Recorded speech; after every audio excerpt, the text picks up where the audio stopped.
warahmatullahi wabarakatuh. Bertemu lagi bersama Ibu pada pelajaran kimia. Kali ini kita akan membahas materi kelas 12, yaitu reaksi-reaksi pada ether atau alkoksi alkana. Sebelum belajar, tak lupa kita harus mengucapkan Bismillahirrahmanirrahim agar mendapatkan kemudahan dalam memahami materi kali ini. Pada video sebelumnya telah kita pelajari tata nama senyawa ether. Dan kita lanjutkan pada video ini, kita akan membahas reaksi-reaksi yang terjadi pada senyawa ether. Reaksi yang pertama, ether itu dapat bereaksi dengan PCl5 atau fosfor pentaklorida. Reaksinya adalah seperti ini, ROR aksen, ini adalah rumus umum ether. Bereaksi dengan PCl5 akan menghasilkan RCl dan R aksen Cl. Jadi golongan alkilnya membentuk alkil halida ditambah dengan POCl3. Reaksi ini dapat digunakan untuk membedakan alkohol dan ether di laboratorium. Karena jika alkohol direaksikan dengan PCl5, itu akan dihasilkan HCl. Kita ketahui HCl adalah asam kuat, sehingga dapat membuat lakmus biru berubah menjadi merah atau memerahkan lakmus biru.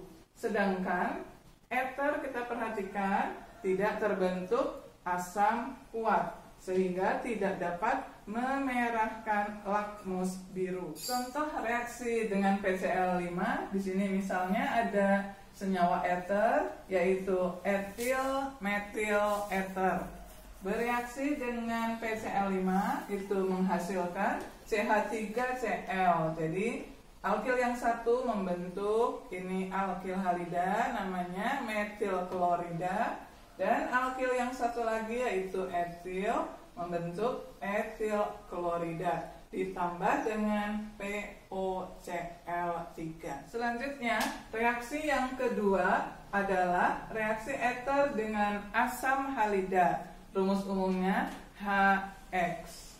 Ether itu dapat bereaksi dengan asam halida menghasilkan alkil halida ditambah alkohol. Ini rumus umumnya ROR aksen ini adalah ether bereaksi dengan asam halida, misalnya asam iodida, itu akan menghasilkan alkohol. Ini rumus umumnya ROH, dan R aksen I ini adalah rumus dari alkil halida. Contohnya di sini ada etil metil ether. Ini adalah suatu ether bereaksi dengan asam iodida, maka akan terbentuk alkohol, yaitu ini namanya adalah etanol dan metil iodida.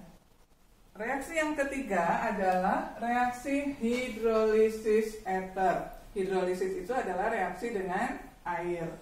Bila ether dididihkan dalam air, tapi airnya mengandung asam sulfat atau H2SO4, maka akan terjadi reaksi hidrolisis membentuk alkohol. Contohnya di sini ada C2H5O, C2H5, ini adalah dimetil ether ditambah dengan H2O tadi yang mengandung asam sulfat juga dididihkan, maka akan terbentuk alkohol, yaitu ini adalah etanol. Kita lanjutkan dengan reaksi oksidasi ether, yaitu reaksi yang keempat.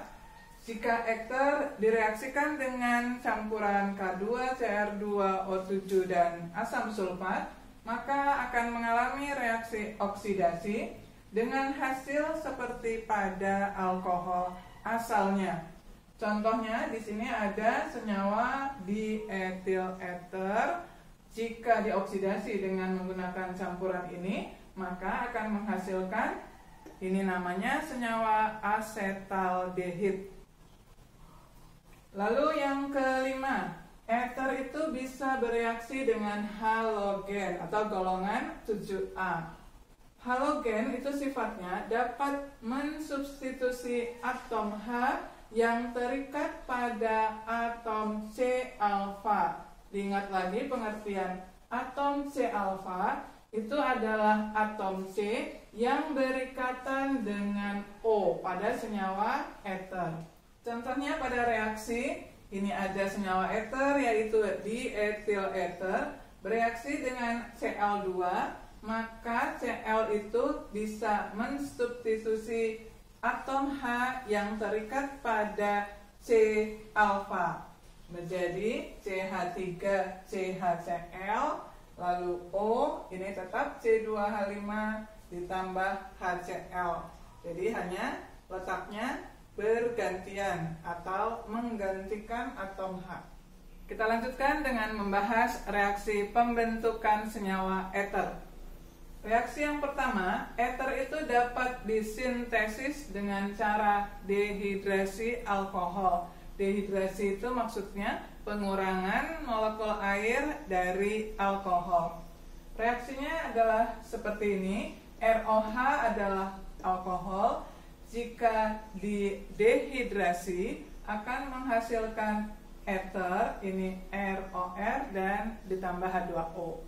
Jadi molekul airnya dikurangi. Reaksi ini memerlukan suhu yang tinggi, yaitu sekitar 125 derajat Celcius dan dikatalisis oleh asam sulfat atau H2SO4. Reaksi dehidrasi ini hanya efektif untuk membentuk senyawa ether yang simetris. Misalnya ini sebelah kiri dan kanannya sama-sama etil. Jadi reaksinya etanol jika didehidrasi akan membentuk dietil ether. Selanjutnya pembentukan ether yang kedua yaitu dengan menggunakan sintesis Williamson. Maksudnya adalah pembentukan ether dengan cara mereaksikan natrium alkoksida dengan alkil halida.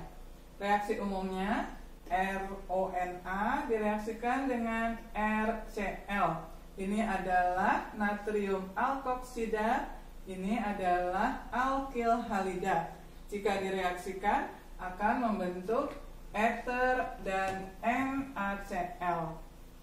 Contohnya di sini ada natrium etoksida. Ini adalah C-nya 2 berarti etoksida direaksikan dengan metil klorida. Maka akan terbentuk ini etil, metil ether dan NaCl. Selanjutnya kita bahas kegunaan senyawa ether. Yang pertama, dietil ether ini adalah yang paling banyak diproduksi, digunakan sebagai pelarut organik dan juga digunakan sebagai zat anestesi atau obat bius di rumah sakit. Yang kedua adalah MTBE atau methyl tertiary butyl ether. MTBE ini digunakan untuk menaikkan kualitas bensin, yaitu dengan cara menaikkan angka oktan bensin. Sebelumnya digunakan senyawa TEL, tetapi TEL ini banyak menimbulkan debu yang dapat mencemari udara, maka sekarang diganti dengan MTBE menghasilkan bensin yang lebih ramah lingkungan karena tidak menghasilkan debu timbal. PB ini adalah timbal. Penggunaan senyawa ether itu harus tepat jumlah dan dosisnya, karena ternyata pada konsentrasi yang rendah ether itu dapat menyebabkan pusing kepala, sedangkan jika konsentrasinya tinggi, ether itu dapat menyebabkan tidak sadarkan diri. Demikianlah pembahasan materi reaksi senyawa ether telah selesai kita bahas. Berikut ini terdapat 2 latihan soal yang bisa kalian kerjakan. Yang pertama, kalian diminta menjelaskan bagaimana membedakan butanol dengan dietil ether di dalam laboratorium. Yang kedua, kalian diminta membuat reaksi dari dietil ether ditambah fosfor pentaklorida, lalu metoksietana ditambah asam iodida, dan yang terakhir diminta menggambarkan reaksi dehidrasi C3H7OH. Alhamdulillah, pembahasan materi kita kali ini tentang senyawa ether dan reaksinya telah selesai kita bahas. Semoga kalian dapat memahaminya dengan baik, dan jika kalian membutuhkan soal-soal latihan yang lebih banyak, kalian dapat mengunjungi blog kimia. Semoga dimudahkan blogspot.com. Semoga bermanfaat. Wassalamualaikum warahmatullahi wabarakatuh.